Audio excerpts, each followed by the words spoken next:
Well, it's something that was put out, I think it's been over 20, 25 years ago that Mississippi had a most wanted list. And it's something that just hasn't been done in a long time.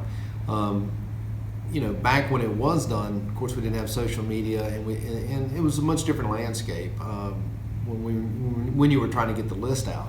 And looking at other states and knowing the power of social media, we thought it would be a great opportunity to bring it back so that we could get this list of violent criminals and get their names out because they were either wanted by local law enforcement or they had absconded parole and they were bad people that needed to be back in prison.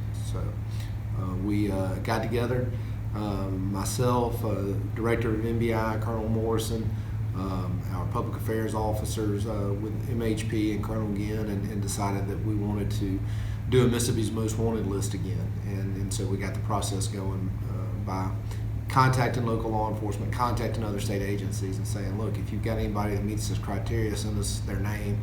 We're going to start putting out a Most Wanted list.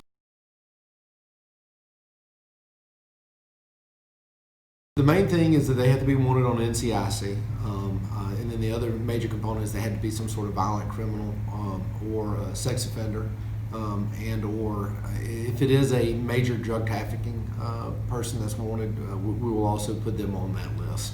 Normally in those cases, by the time they become wanted, they've already been apprehended, so we don't have any of those on there at this time, but those are the criteria: major crimes and folks that we feel like need to be either held accountable and tried, or they need to get back to prison.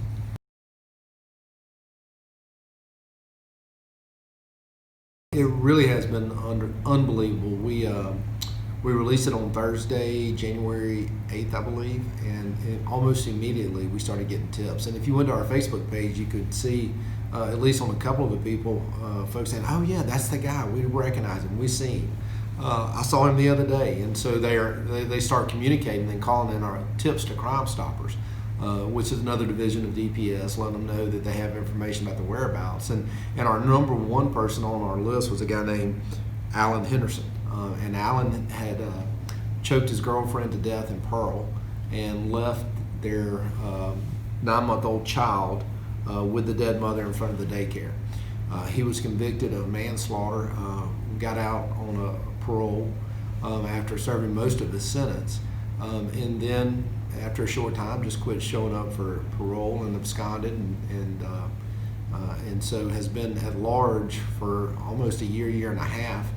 And we started getting tips really quickly with him, and NBI started doing searches for him, knocking in doors where people were saying that they had seen him.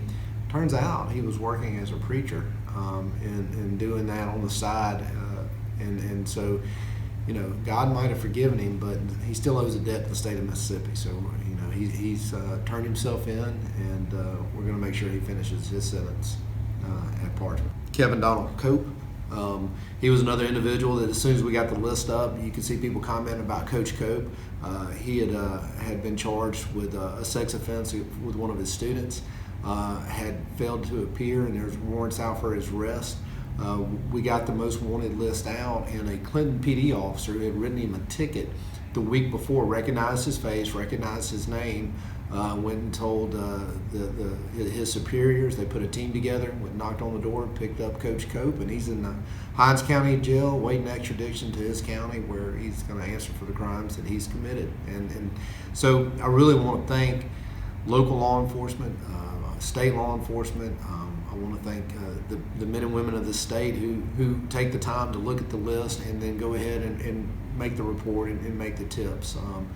Again, I go back to with social media is such a great tool in this instance to get these images out there, these faces out there, so people know they're wanted for these crimes. If you go to our website at www.dps.ms.gov, you can take a look at the Mississippi's Most Wanted. You'll see the list of each individual, and if you click on the link, it'll give you a good synopsis of what they did.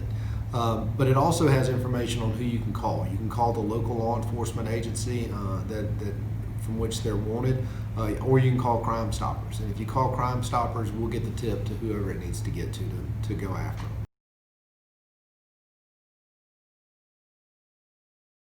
Well, our goal now is to get back out to local law enforcement again and say, all right, we've captured some. We'd like to add some more to the list. We did have a number of them we've been looking at. We might add some that we've already received. We have also, and we see some of this on social media too. I know Moss Point PD is looking for a murder suspect that they murdered somebody in March. Gulfport PD is looking for some. We've been in contact with them. So we're going to be adding some more to the list, and it's going to be an ongoing thing that continues to evolve. And we're also going to be adding people as we capture. We'll probably leave these folks up here so people can see they've been captured for a couple of weeks, and then we'll have a new group that'll take their place. I think we're for Mississippi's Most Wanted, we're going to keep it around 10. There was discussion about just letting it be individuals that have absconded, everybody, let's put as many as we can on there. I think that takes away from the messaging. When you limit it to 10 people, the public can see it. They can see if they recognize those faces.